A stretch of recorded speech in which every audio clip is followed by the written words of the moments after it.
Good morning students. In the previous video we have introduced about the subject RCD design, grades of concrete, characteristic strength of concrete, basic concept of RCC design and about reinforcing material. So next chapter is methods of RCC design. Actually the basic aim of structure design is safety, serviceability and economy. So safety means the structure should be safe under worst loading conditions.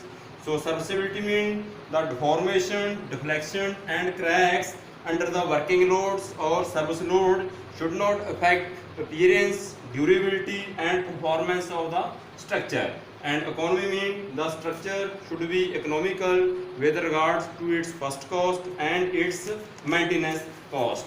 So the two main methods. So two methods of RCC design used are: first is working stress method,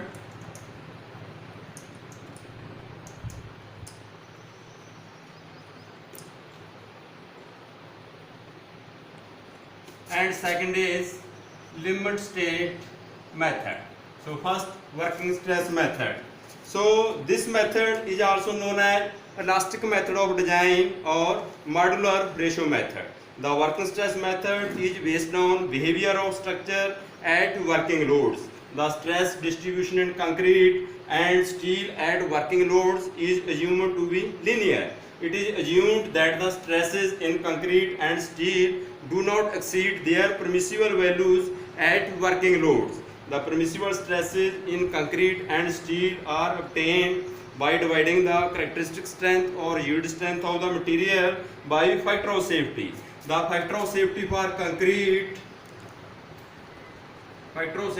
concrete in compression in bending is taken as 3 and factor of safety for steel in tension its value is taken as 1.8. The factor of safety takes into account uncertainties in the estimation of load and variation in the properties of material. So the working stress method is deterministic. The method is deterministic because it is presumed that the loads, permissible stresses and factor of safety are known accurately, and working stress method results in comparatively large sections of structural members with higher quantities of steel reinforcement than various assumptions made in the working stress method. So the assumptions made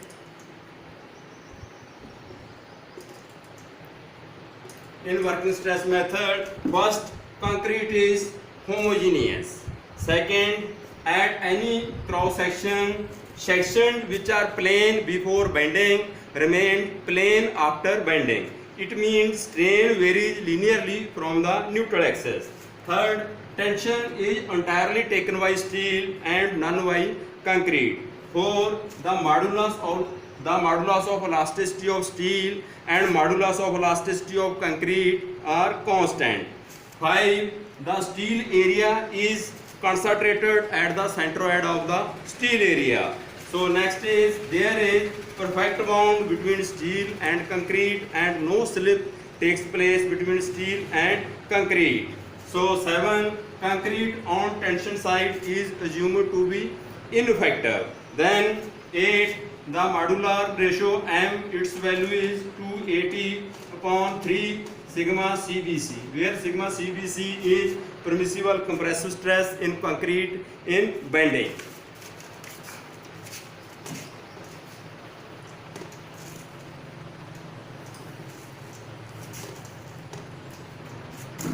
So this is the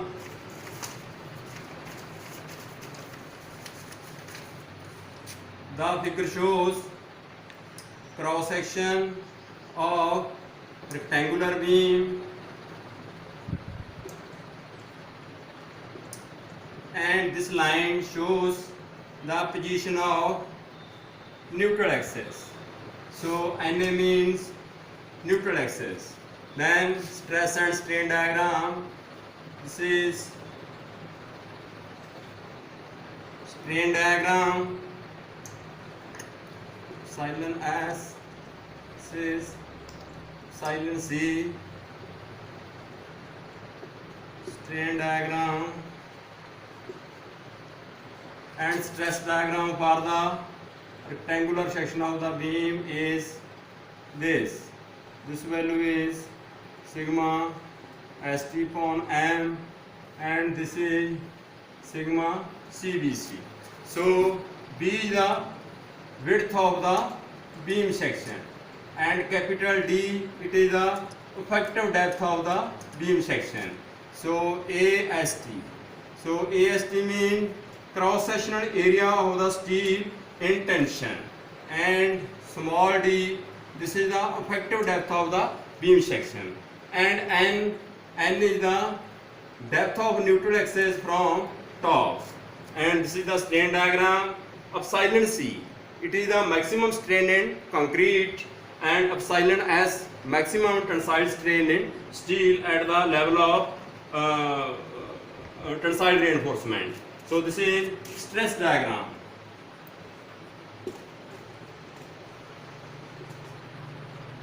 So sigma CBC is permissible compressive stress in concrete and bending, and sigma ST is permissible tensile stress in steel, and M is the modular ratio. Then various drawbacks or limitation of the working stress method. So first is concrete is not elastic.